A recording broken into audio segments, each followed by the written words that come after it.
Bonjour tout le monde, j'espère que vous allez tous et toutes très très bien. Alors, on se retrouve aujourd'hui pour une vidéo explicative particulièrement, puisqu'on m'a demandé à plusieurs reprises comment débuter. Il y a quelques personnes qui m'ont écrit pour me dire qu'elles étaient dans des situations un peu particulières, elles ne savent pas par où commencer, etc.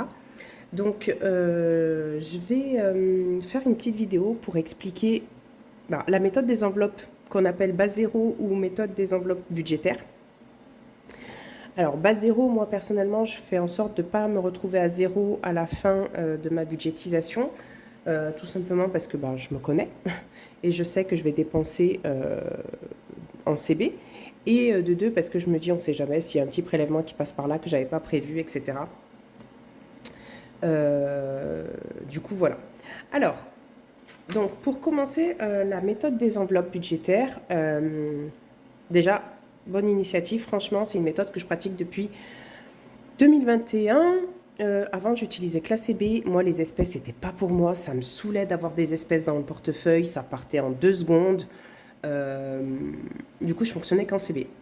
Et depuis que je fais les enveloppes budgétaires, donc même si ça se voit pas dans ma dernière vidéo parce que j'ai vidé tout mon classeur épargne, sincèrement, j'ai épargné de l'argent, vraiment. On arrive à mettre de côté et surtout, le plus important, c'est qu'on évite les... On fait des achats réfléchis. En fait, quand on voit l'argent dans les mains, qu'on le touche, etc., on se dit, attends, est-ce que vraiment tu as besoin d'acheter ça quoi? Alors qu'en CB, c'est virtuel, on ne voit pas vraiment, on ne se rend pas compte de ce qu'on a dépensé, on rentre le soir, on a déjà oublié ce qu'on a dépensé le matin, enfin voilà. En tout cas, me concernant, c'était ça.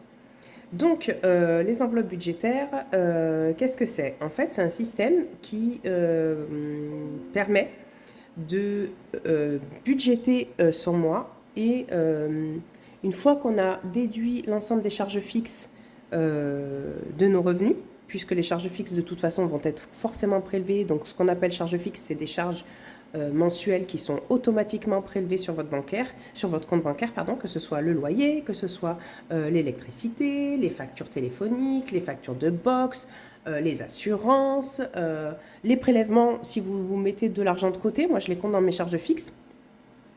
Quand vous faites un virement automatique de compte à compte mensuellement, voilà, les crédits dettes qui seront prélevés aussi. Voilà, donc ça, ce sont les charges fixes qui, quoi qu'il arrive, même si vous n'avez pas un copec à la fin du mois, vous allez devoir les payer. Donc, une fois qu'on a fait ce travail de relever toutes les charges fixes, on va pouvoir se trouver un reste à vivre. Ce reste à vivre, c'est pour vivre durant votre mois. Et le but, c'est de le dispatcher équitablement ou pas dans vos enveloppes en fonction de vos habitudes de consommation. Je m'explique. Une fois, enfin je vais vous montrer plus en détail, mais une fois que vous avez fait le point sur vos achats habituels, vous vous rendez compte que vous dépensez 600 € de courses alors que vous êtes deux. Bon, déjà peut-être 600 € de courses par mois pour deux, déjà peut-être un peu beaucoup. Personnellement, je vous le dis ça, pourquoi? Parce que quand je le faisais, moi j'étais seule à l'époque, j'habitais seule et j'avais des relevés bancaires. Alors par contre, j'adore cuisiner. Bon, plus maintenant, puisque voilà, j'ai plus le temps. Mais voilà, j'adore cuisiner. Je prenais énormément de temps pour ça. Je tiens un blog culinaire, donc je voulais créer de nouvelles recettes, élaborer, etc. Donc je faisais beaucoup de courses pour pouvoir faire ça. Et du coup, moi toute seule, je me suis rendu compte à des mois que j'avais 800 €, 800 € pour moi toute seule de courses alimentaires. Et là, je me suis dit, ma grande, il y a un problème. On se détend, tu es seule, tu ne manges pas 800 €. Et clairement, je ne mangeais pas 800 €. La plupart du temps, j'apportais à ma famille et au travail. Je nourrissais beaucoup mes collègues. Donc, voilà, il faut aussi faire le point sur ses habitudes, se dire est-ce que c'est nécessaire, est-ce que 600 € de course pour deux ou trois, est-ce que vraiment c'est justifié? Voilà, donc une fois que vous avez ça, vous allez pouvoir dispatcher votre reste à vivre dans vos enveloppes, que ce soit des courses, le carburant, je vous dis n'importe quoi, moi, le shopping, la beauté, si vous avez l'habitude d'aller chez l'esthéticienne ou chez la coiffeuse régulièrement. Voilà. Donc, alors, je vous explique étape par étape.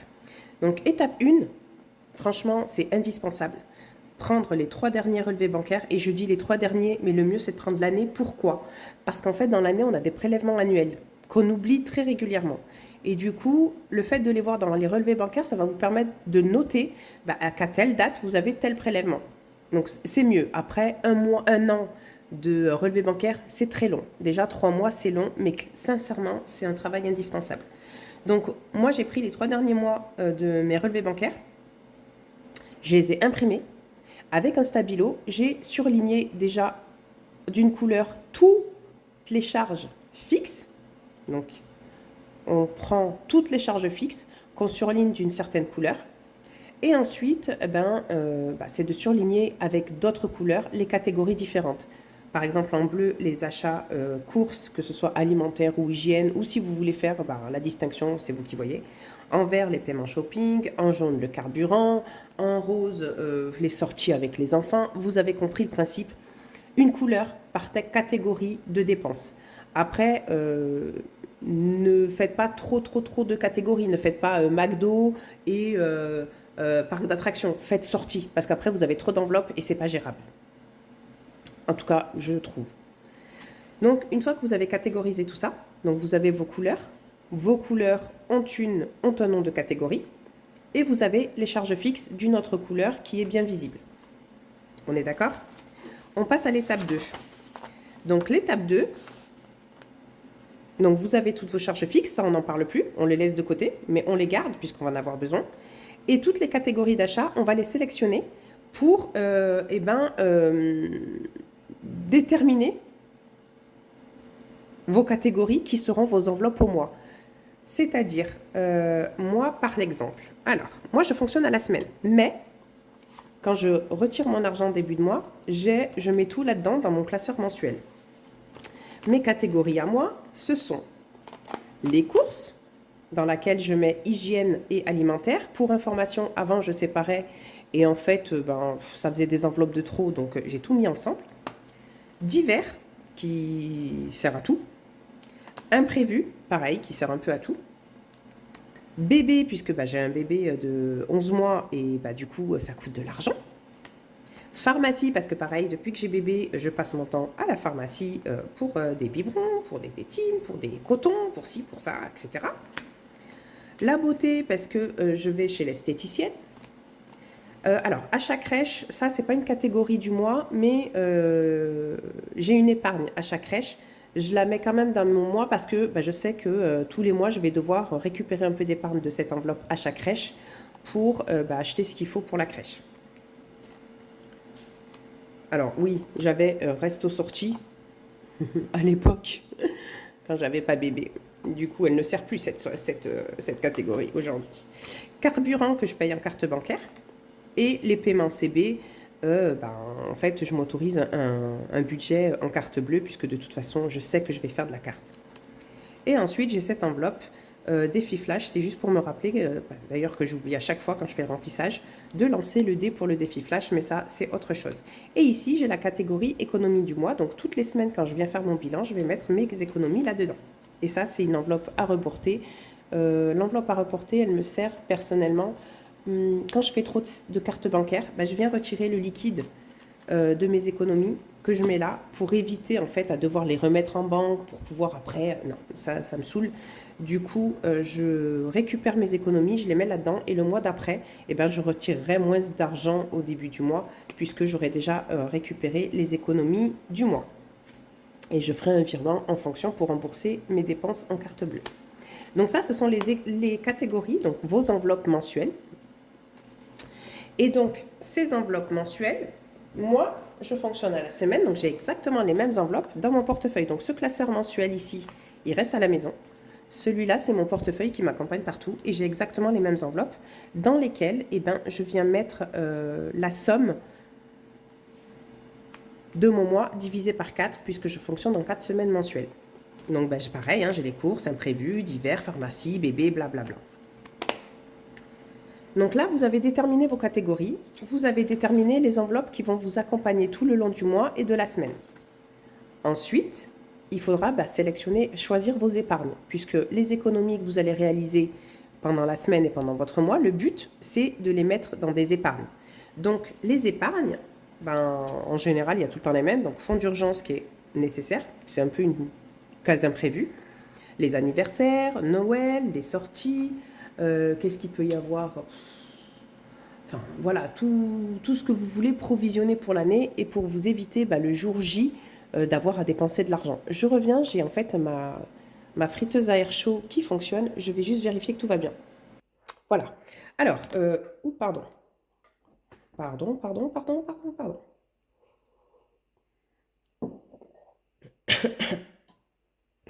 Donc, me concernant, mes épargnes à moi, donc j'ai une partie épargne en virtuel, puisque j'ai des paiements de toute façon qui vont se passer par virement. Donc là, c'est mon classeur épargne que j'ai au format A5. Et alors, avant, j'avais des trackers, comme tout le monde, que j'ai gardés d'ailleurs, qui sont là. Voilà, et du coup, je coloriais au fur et à mesure. Ok, on est d'accord? Sauf que ce classeur, en fait, à chaque fois, je le vidais. Il fallait à chaque fois effacer, recolorier, effacer. Donc, ça me saoulait. J'ai arrêté de faire ça.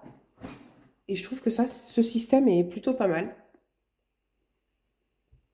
Donc, voilà. Alors, moi, j'ai, comme je disais, des épargnes virtuelles. Donc, pour ma retraite, que je ne touche pas, mais qui est sur un compte bancaire, bloqué.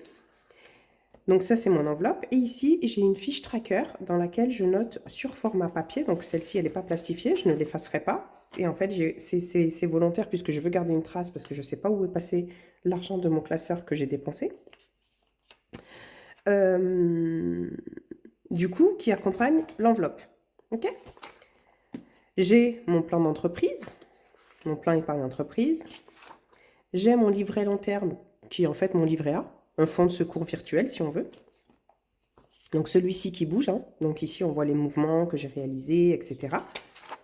J'ai le livret de mon fils. J'ai une enveloppe taxe foncière, puisque je participe à la taxe foncière avec mon conjoint pour la maison.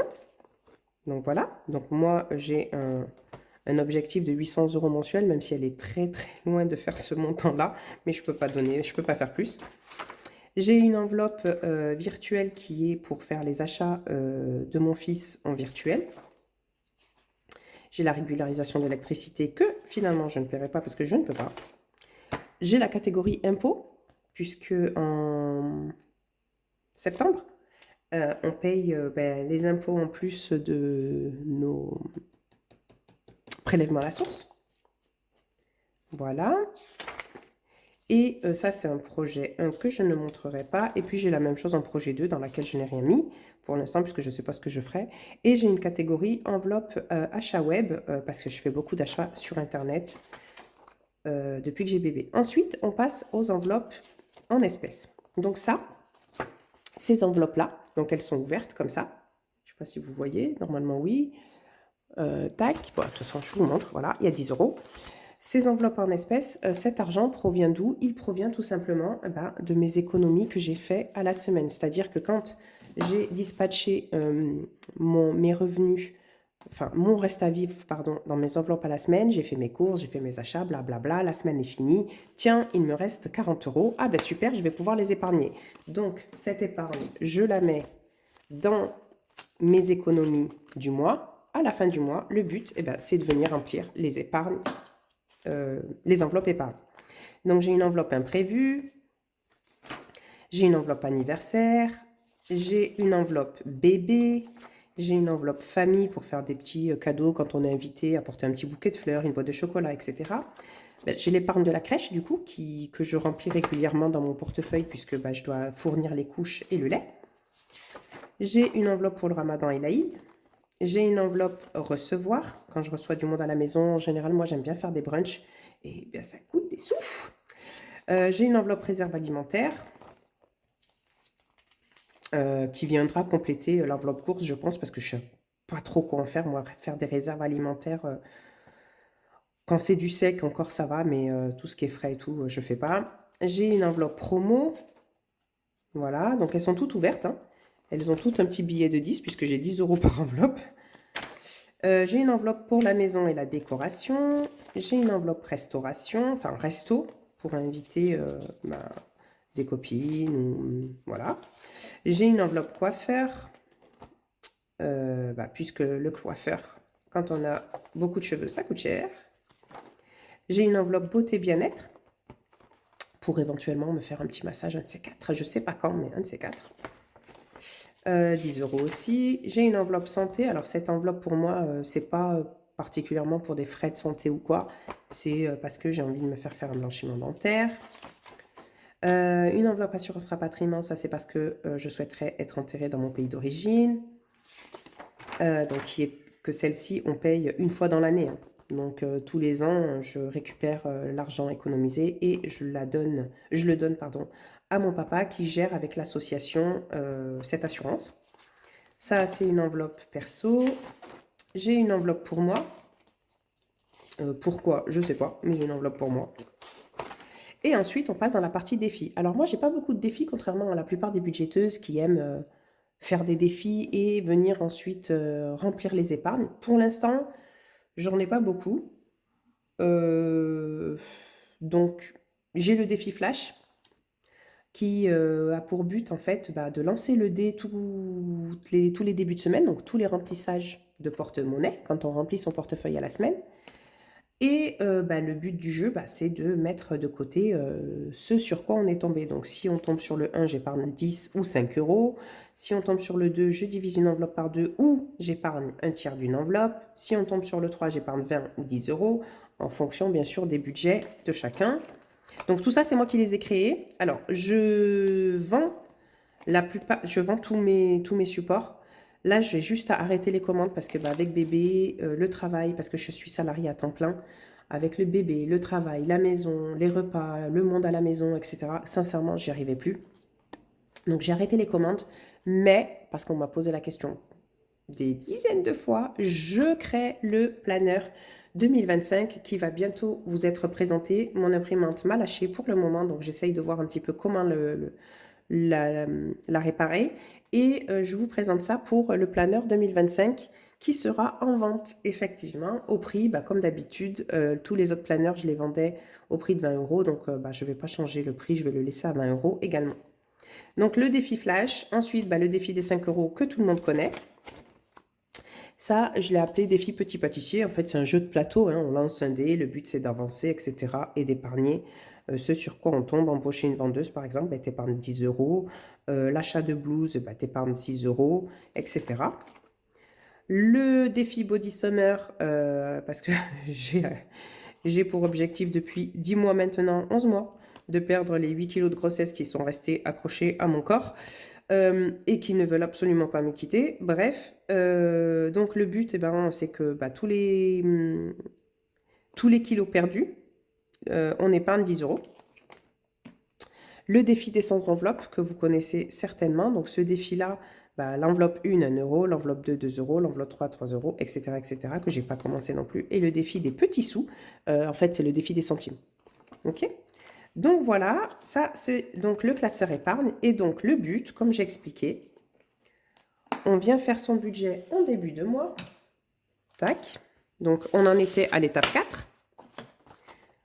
À l'étape 3, pardon. Et donc on passe à l'étape 4. Donc pour faire son budget, donc toutes ces étapes sont indispensables, hein. C'est vraiment indispensable pour pouvoir faire le système nickel, sans accroc, sans se poser de questions, etc.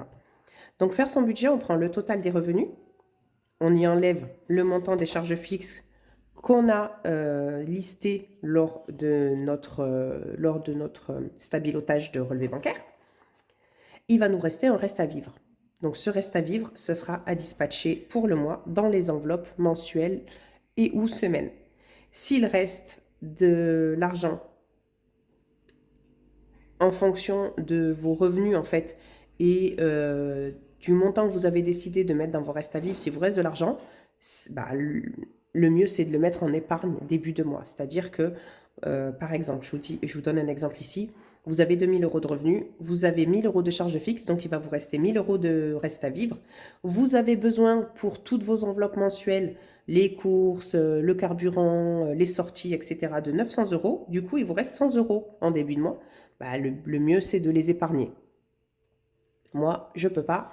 Donc, je vous montre rapidement mon budget à moi, mon budget mensuel.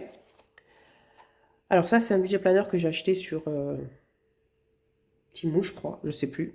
Parce que je ne retrouve plus le mien, tout simplement.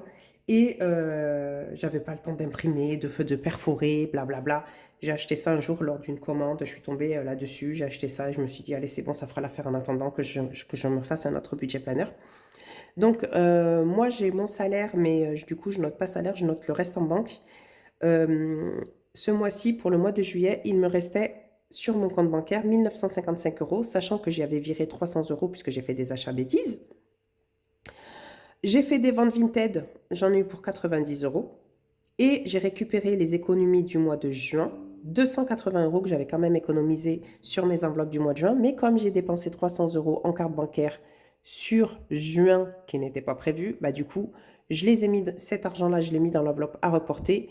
Et lors de mon retrait du mois de juillet, ben, j'ai retiré 300 euros en moins, quoi. Enfin, 280 euros en moins. Et j'ai ma carte ticket restaurant de 144 euros que je ne compte pas dans le total, qui me sert principalement à faire des courses ou à payer le petit déjeuner aux collègues, puisque j'aime bien apporter le petit déj au travail. Donc, j'ai un total de revenus pour le mois de juillet de 2325 euros. À ça, je vais retirer l'ensemble de mes charges fixes, qui s'élèvent à 932 euros ce mois-ci, plus 300 euros que je devais rendre à mon livret A puisque j'avais dépensé en carte bleue. Et donc, il me reste un reste à vivre, donc 1393 euros. J'enlève les 300 euros, il me reste 1093 euros à dispatcher dans les courses, l'essence, le bébé, la pharmacie, l'ACB, divers, imprévus, beauté. Et voilà. Voilà. Donc, une fois que j'ai tout ça, je vais retirer tout ce que je dois retirer en espèces, en enlevant bien sûr l'essence que je paye en carte bleue, l'ACB que je paye en carte bleue. Je vais retirer du coup les 40 euros d'hiver, les 40 euros d'imprévu, la pharmacie, bébé et les courses. Et tout ceci, je viendrai les dispatcher comme j'ai décidé d'attribuer ces montants dans mon budget. Je viendrai les dispatcher dans mon classeur mensuel. Et tous les débuts de semaine, je remplis mon classeur semaine. Je vais faire ma petite vie, je fais mes petites courses, blablabla. Et à la fin de la semaine, je viens placer ce que j'ai réussi à sauver dans l'enveloppe économie du mois. OK? Et à la fin du mois, comme j'ai expliqué, je remplis mon classeur d'épargne. Voilà. Qu'est-ce que je peux vous dire d'autre? Je pense que j'ai tout expliqué. N'hésitez pas à regarder mes vidéos sur le remplissage, les budgets, le remplissage du mois, les bilans de la semaine, etc. Ça vous verrez mieux en vidéo comment ça se passe. La prochaine vidéo, de toute façon, ça sera mardi prochain ou peut-être dimanche. Peut-être dimanche matin, si je suis à la maison, parce que c'est possible que je ne sois pas là ce week-end. Mais peut-être dimanche matin, je vous ferai une vidéo pour le bilan de la semaine 1 de juillet et le remplissage de la semaine 2. Tac, tac, tac. Je vous présente dès que possible le budget planner 2025 qui, vous verrez, contrairement aux autres, est un peu plus sobre. J'avais envie de sobriété cette fois-ci. D'habitude, je suis tout le temps pleine de couleurs, de pastels, etc. Là, cette fois-ci, ça sera un peu plus sobre, mais que je trouve tout aussi joli, clair, etc. J'ai gardé la plupart des catégories, la plupart de ce que je mets dans le classeur. Quoi vous dire d'autre? Voilà. Dès que je vous le présenterai, je vous dirai comment me contacter. De toute façon, c'est toujours pareil. Vous me contactez via Messenger, sur Instagram ou le mieux sur mon adresse mail. Et puis voilà, je crois que j'ai tout dit. Si vous avez des questions, vous n'hésitez pas à me contacter sur Messenger. Moi, c'est enveloppe budgétaire ou Lilouben. Vous pouvez également m'écrire à enveloppebudgétaire@gmail.com. Je vous l'écris là. Bah, de toute façon, je vous le mettrai en description de la vidéo. Quoi vous dire d'autre? Eh ben, voilà, je crois que j'ai fait le tour. J'espère en tout cas que cette vidéo vous a plu. Si mon contenu vous plaît, s'il vous plaît, abonnez-vous, un petit like. Franchement, jamais de ma vie j'aurais pensé dire un truc comme ça. Mais c'est vrai que les likes, les abonnements, les petits commentaires, ça fait toujours plaisir, ça motive à continuer. Et voilà, parce que quand on voit qu'on a 450 vues et 6 likes, on se dit, mais mince, pourquoi? Enfin, ça coûte pas cher, un petit like, c'est gentil, c'est mignon, ça fait plaisir. Et ça mange pas de pain. Donc voilà, voilà. Je vous souhaite en tout cas à tous une très très belle semaine. J'espère que j'ai été claire dans mes explications. N'hésitez pas à revenir vers moi pour toutes les personnes qui m'ont demandé comment commencer. N'hésitez pas à revenir vers moi sur Messenger pour me dire si j'ai été claire, si vous avez d'autres questions, si vous manque des informations. C'est possible que j'en ai loupé. J'ai essayé de préparer cette vidéo, mais en général, moi, je suis plutôt en mode freestyle. J'aime pas trop préparer les vidéos. Euh, Donc voilà, je vous souhaite à tous une excellente fin de journée, une très très bonne, j'allais dire fin de semaine, on est jeudi, donc ouais, on est le jeudi 4. Et voilà, je vous fais des bisous, je vous dis à très bientôt, bye bye.